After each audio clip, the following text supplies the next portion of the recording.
네, 안녕하세요. 여러분들의 구독과 좋아요로 이 채널이 유지되고 있습니다. 네, 영상 속도는 1.5배를 추천드리는 바이고요. 네, 이번에도 어떤 소식을 준비했는지 같이 한번 보도록 하겠습니다. 이번 시간도 매우 주관적으로 좀 해석을 했으니 너무 미워하지는 마세요. 그래, 이런 의견도 있구나 정도로 봐주셨으면 감사하겠습니다. 해당 삼성증권에서 나왔던 내용인데요.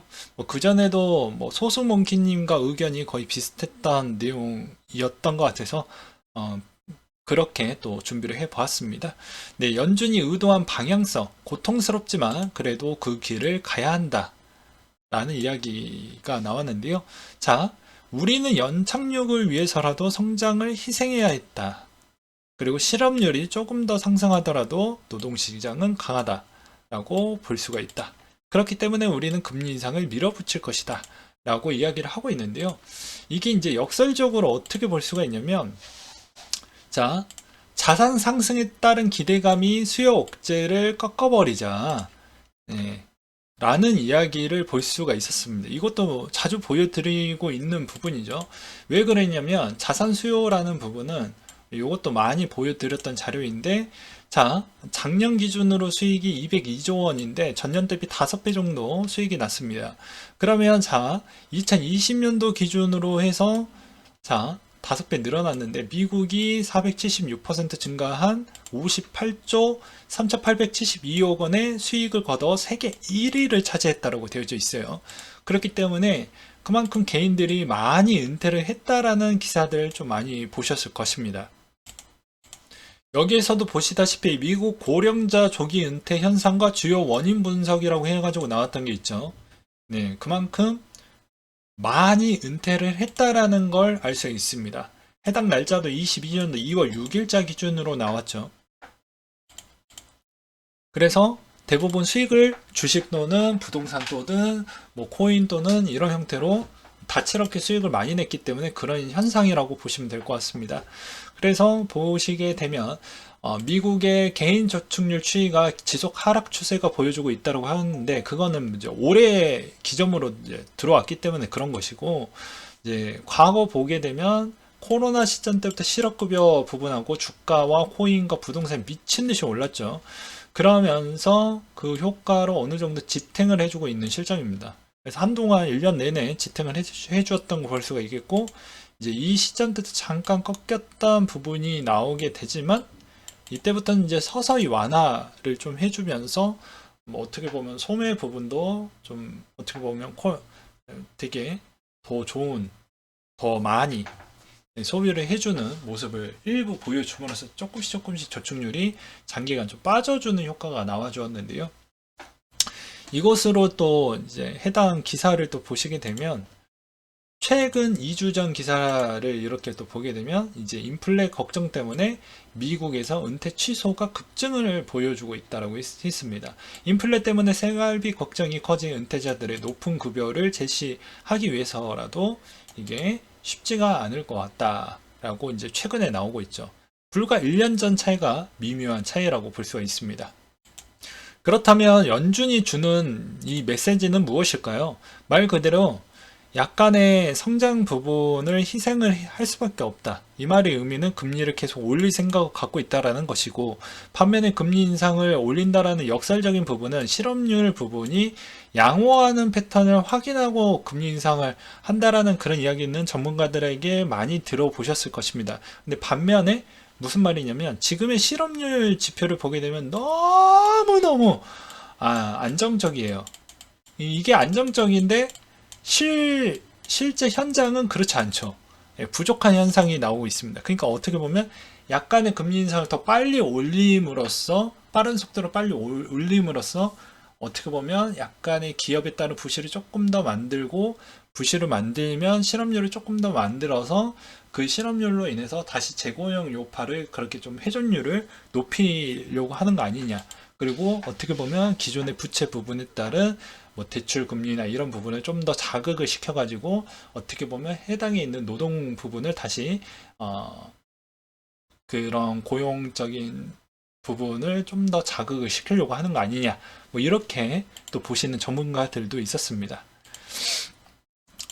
그래서 이제 최근에 위험 지표로 보는 이거 하일드 스프레드 부분도 조금 더 올라왔다고 볼 수가 있겠거니와 그리고 이제 미국의 실업률 추이도 너무너무 내려갔기 때문에 야 금리 인상 좀 더 빨리 올리고 약간의 이제 좀 위험 요소를 조금 더 키워서 그렇게 좀 들어오려고 하는 측면이 좀 숨은 의미가 그런 게 좀 있다라고 하더라고요. 그래서 그렇게도 또 해석하시는 분들도 많이 있었다라는 점을 꼭 기억을 해두셨으면 좋겠고 또 어떻게 보면은 그거를 좀 더 확장을 해서 본다라고 하면 뭐 이렇게도 볼 수가 있겠죠. 최근에 뭐 테더의 준비금 이슈가 막 나오고 있고 그리고 이제 테라에 따른 문제점으로 인해서 이제 더 이상 코인도 너무 많이 박살이었고 주식도 너무 많이 박살이었기 때문에 오히려 지금까지도 들고 계셨던 미국인 투자자분들도 분명히 있을 거니까 그러면 당연히 이제 버티지 못할 만큼 자산 시장이 많이 내려왔으니 버티지 못할 만큼 나왔으니까 그런 사람들도 더 이상 투자 시장에 머물지 않고 고용 시장 쪽으로 이제 적극적으로 근로에 힘을 많이 쓸 것으로 보여진다라는 기대감도 어떻게 보면 연준이 생각했던 이걸 왜 제가 미친 듯이 보여드렸던 이유가 그런 겁니다. 그래서 여기에서도 그런 이야기가 있었죠. 자, 우리는 노동 시장을 진정시키는데 두 가지 방법이 있다. 고용 자체를 둔화시키는 것과 더 많은 사람을 노동 시장에 진입을 시키는 거. 그러니까 제가 좀 더 쉽게 풀어가지고 설명을 드렸던 이유가 그런 겁니다. 그래서 여기에서 포인트가 저축을 바닥나기 시작하면 어차피 배고프게 만들면 할 거잖아. 네. 그런 내용이었습니다. 그래서 이제 테더 준비금 부분에 따른 이번에 최신 소식도 나온 게 있었는데 이걸 확인을 해보니 회사채, 기업업은 뭐 담보, 국채, MMF 이런 부분이 있었는데 최근에 보이니까 국채 대비가 조금 더 많이 늘어났다더라 정도로 보시면 될 것 같고요. 그리고 테더는 1분기 상업어음 준비량이 17% 감소했고 준비금 자체는 늘어났다라고 볼 수 있습니다. 근데 이게 뭐 지금 당장 뭐 늘어났다라고 보기에는 어렵고 작년 가을 때 여름에 공지 때리고 가을에 조정을 한번 했죠. 그러니까 옆 동네 USDC도 우리 또 조짐 당할까봐 비슷하게 또 컨셉을 맞춰가지고 그렇게 바꿔놨고요. 그래서 제가 그때 당시에도 말씀을 드리기도 했었죠. 기업 어음이 생각보다 많이 높으니 테더 때문에라도 그때 좀 많이 흔들렸던 것 같다라고도 이야기를 하기도 했었죠. 그래서 여기서 뭐 팩트라고 해서 USDT는 엄청난 스트레스 테스트를 무리 없이 모두 소화해내고 있고 이 테스트는 처음이 아니다. 17년도 말 19년도 22년도 세 번의 스트레스 테스트를 무리 없이 통과를 했고 16년도 때 SEC와 씨름을 해서 스테이블 구조를 구축을 했고 USDC는 안전한 구조라고 말하고 설명을 하지만 단 한 번도 테더와 같은 수준의 스트레스 테스트를 한 적은 없다. 라고 나와주고 있습니다. 그러니까 저랑 같은 생각이죠. 코인데스크에 있는 기자분들도 그런 생각을 갖고 있죠. 그러니까 어떤 상황이 와도 문제 해결 능력이 최적화된 테더이기 때문에 이렇게 자금이 조금씩 빠져나간다고 해도 크게 저는 그거에 따른 뭐 뱅크런 사태가 이루어졌다 이렇게 표현하기가 말이 안 된다라는 것입니다. 그게 된다라고 하면 어떠한 현상이 있냐면 다른 스테이블 코인도 같이 빠져주는 효과가 나와 주어야 되고요. 그리고 또 다른 측면은 말 그대로 계속 매도를 한다고 하면 어차피 마켓에 이동을 해 주어야 되기 때문에 한 번은 팔아야 됩니다. 팔면 또 테더로 바뀌잖아요. 그럼 테더가 있는 잔금이 일시적으로 많이 뛸 겁니다.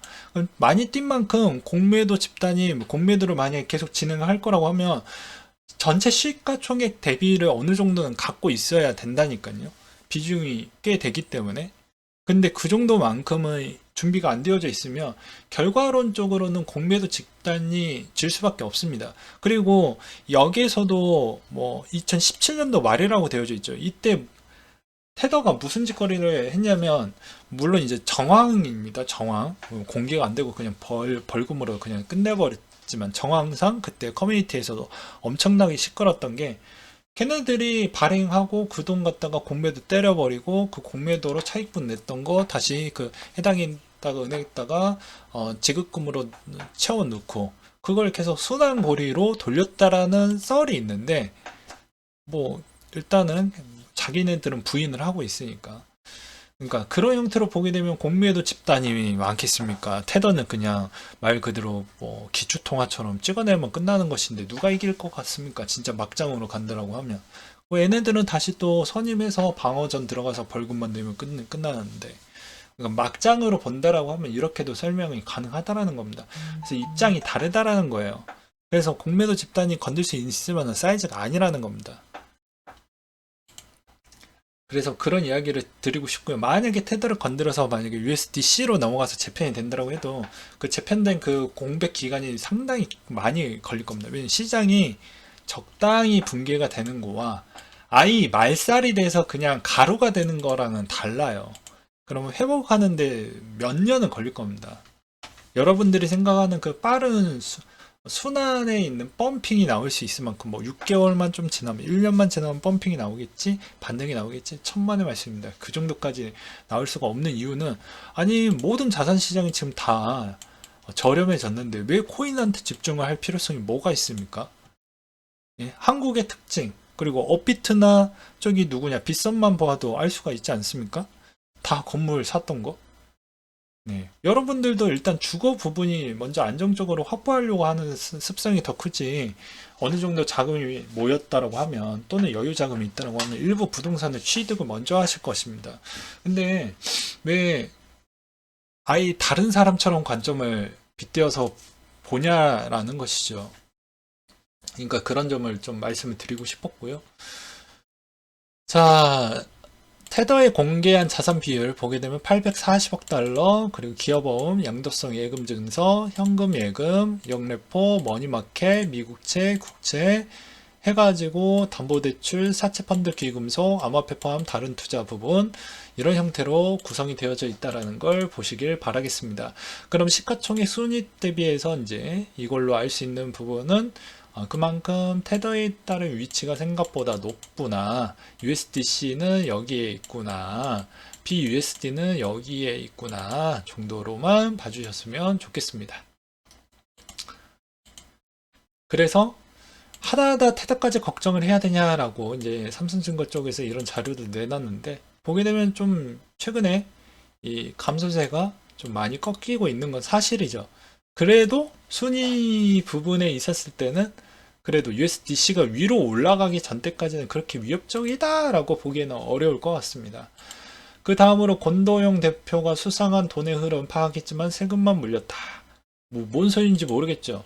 예, JTBC에서 단독으로 뭐 준비했던 내용인데요. 뭐냐면 권도영 씨가 수억 원어치 코인을 A씨라는 분으로 해서 현금 인출을 하고 다른 쪽으로 넘겼는데, 이게 이제 국세청이 어떻게 조사를 했냐면 해당에 있는 거래소에 있는 거래 기록을 보고 역으로 추적을 해서 확인을 했더니 이런 루트로 들어왔다더라. 그래서 결과적으로는 국세청이 이 다음 돈에 대한 출처를 알고 있는데 하는 이야기가 뭐냐면, 야 나는 세금만 추정하면 끝이야. 내 업무는 역시 공무원에 대한, 예, 공무원의 정석적인 답변이죠. 네. 내 거 끝났어. 예, 다른 부처에다가 얘기해. 내 일 아니니까. 예, 커팅해버렸죠. 예, 그래서 테라 루나 사태 측정 업체는 해상 결정을 했다. 이것도 이제 뭐 싱가포르 부분의 법인으로 두었던 배경은 국내 쪽에다가 계속 두면은 불법이죠.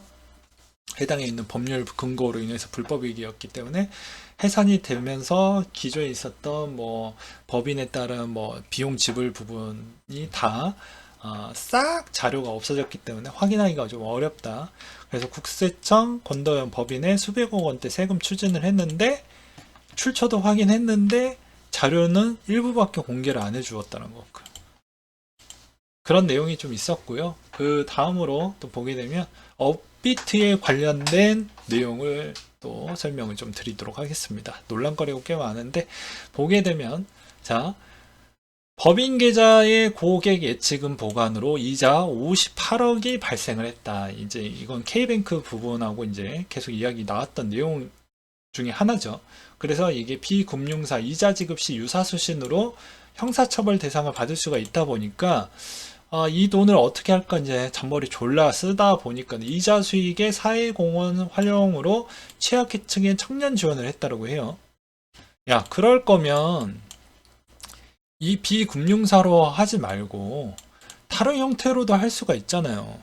이벤트를 더 많이 해. 피자데이처럼. 미친 또라이 새끼들. 그런 거는 머리 안 쓰고 이거 하잖아요.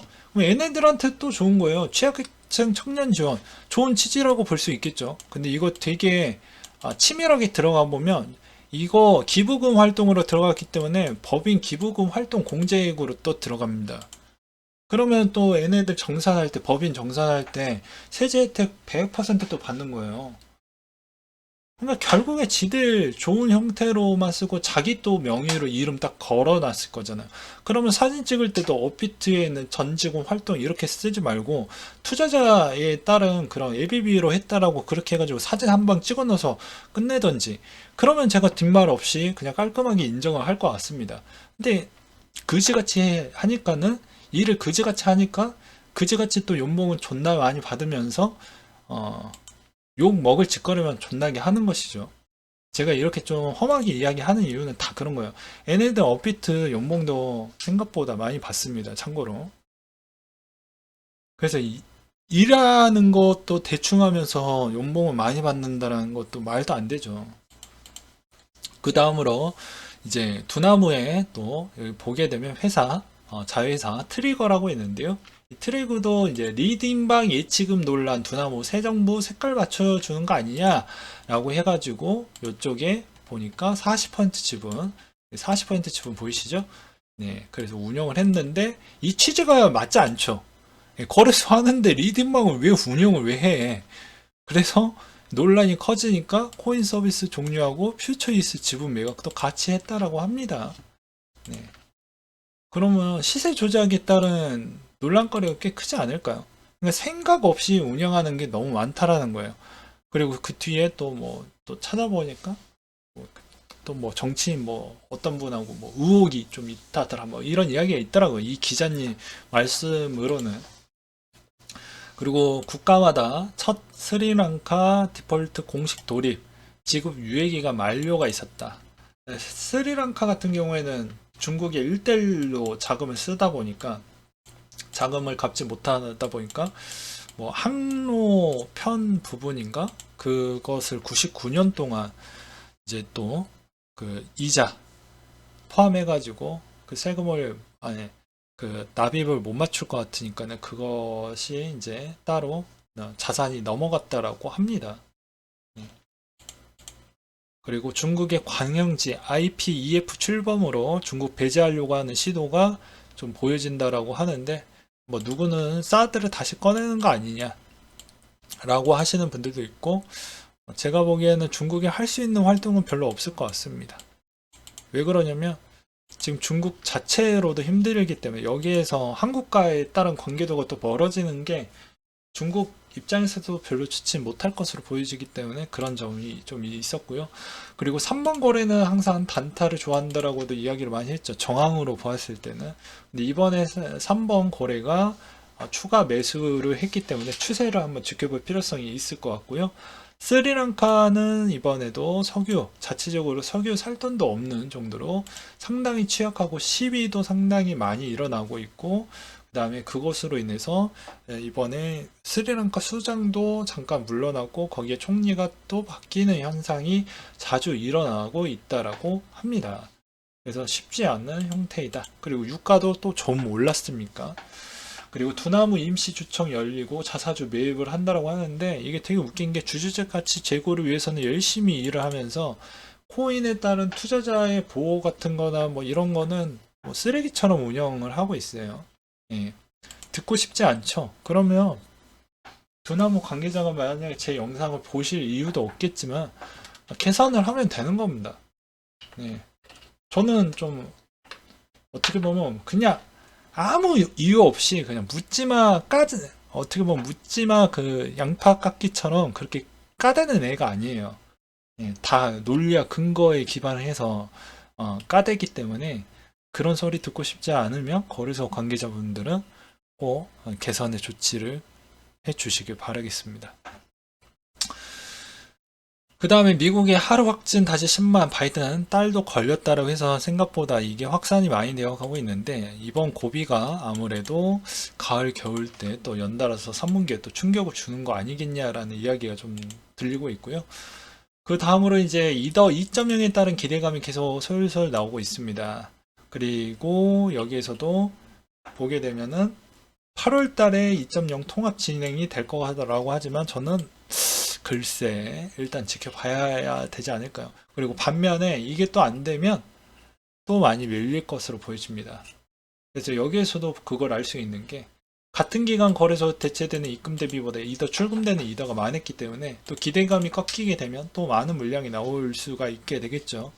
그래서 그런 측면을 좀 보실 필요성이 있겠고, 그 다음에 또 암호화폐 전문 투자사 3에로 캐피탈 공동 설립자가 야 이제 살만하다 라고 이야기를 했다라고 합니다. 사상 최초 7주 연속 음봉은 처음 봤고, 야, 뭘 처음 봐. 저기, 옆 동네 저기 나스닥만 한번 봐봐. 음봉 몇 개 나왔는지.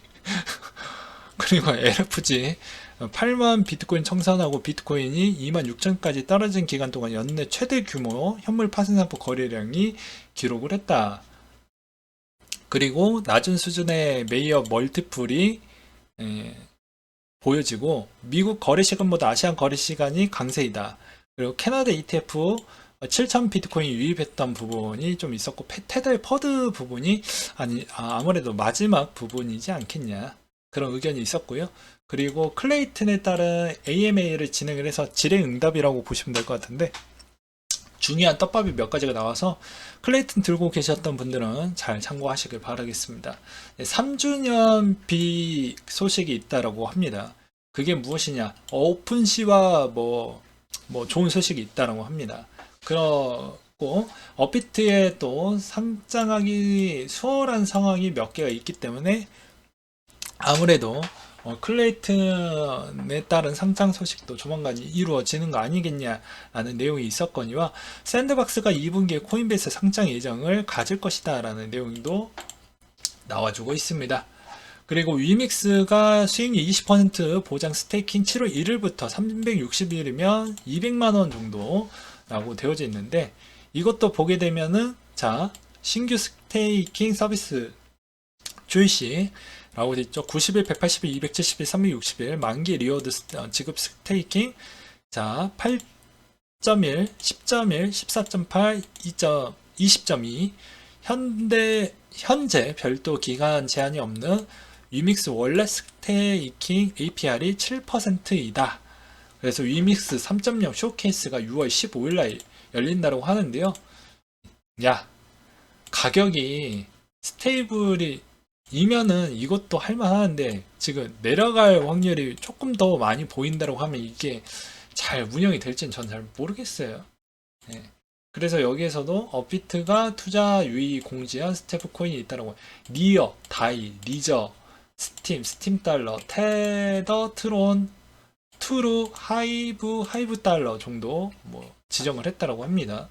근데 니어, 웨이브, 트론 뭐 하고 있죠? 이자 놀이 하고 있죠? 네. 그래서 스테이블 코인도 있어요. 이렇게. 그래서 여기 있는 동네들 다 스테이블 코인인데 알고리즘 스테이블 코인을 하고 있다는 게 또 공통점이다. 그래서 어떻게 보면 업비트가 면피하기 위해서 사전 공지 빨리 때린 거 아니냐. 뭐 그런 이야기가 있었습니다. 그리고 테라 네임 서비스 테라 2.0 지원 표명이 나왔다. 그래서 도메인 서비스를 제공하겠다라는 내용이 나왔는데 무슨 좀 좋은 소식 많이 들려주었으면 좋겠다라는 것과 드디어 좀 안타까운 부분이지만 어제부로 루나 서비스 업비트 기준으로 상장 폐지가 진행이 됐습니다. 아발란체 이제 루나 파운데이션에서 갖고 있는 준비금 매각 관련 계획 공개된 내용이 없다라고 나왔고요. 그리고 IOST 5억 개 소각이 될 예정이 잡혀져 있다라고 합니다. 공식 리트윗에서 나왔고, 그리고 커브에서 TVL 한 달 사이에 반토막 이상이 났다라고 해서 디파이의 신뢰도가 점점 떨어지고 있다는 걸 확인해 볼 수가 있겠거든요. 마지막 내용은 FTX가 야 조만간에 뭐 런칭할 거야.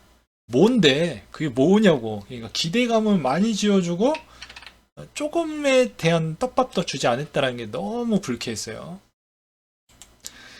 자, 테더 보게 되면 지금 시총 3위권에 머물고 있고요.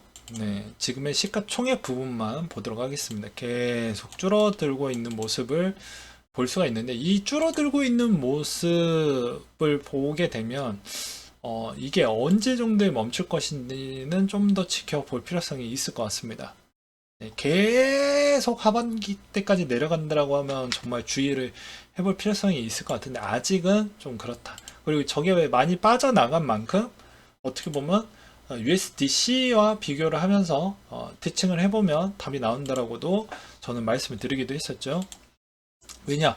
내려간 만큼 얘가 올라가면 그냥 스위칭 되기 때문에 전체 시가총액에 따른 자금이 일부 유출은 됐지만 이게 생각보다 그냥 갈아타기만 하는 것이기 때문에 그렇게 많은 어떻게 보면 코인 시장에 많은 자금이 유출이 됐다라고 표현하는 것도 약간의 어폐가 있다라는 것이죠.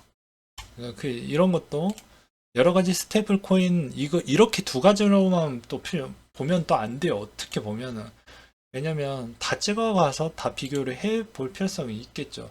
네, 대표적으로 시간 관계상 몇 가지만 이렇게 찍어가지고 보는 것이죠. 얘도 어떻게 보면 좀 많이 올라갔잖아요. 그래서 그런 측면으로 보시면 됩니다. 테더가 좀 많으니까 혹시나 라고 생각하셨던 일부 사람들이 이렇게 좀 다채롭게 좀 옮겨가고 있다. 근데 이게 뭐 아예 인출된 게 아니기 때문에 돌고 돌리는 형태라고 보는 게 맞을 것 같습니다.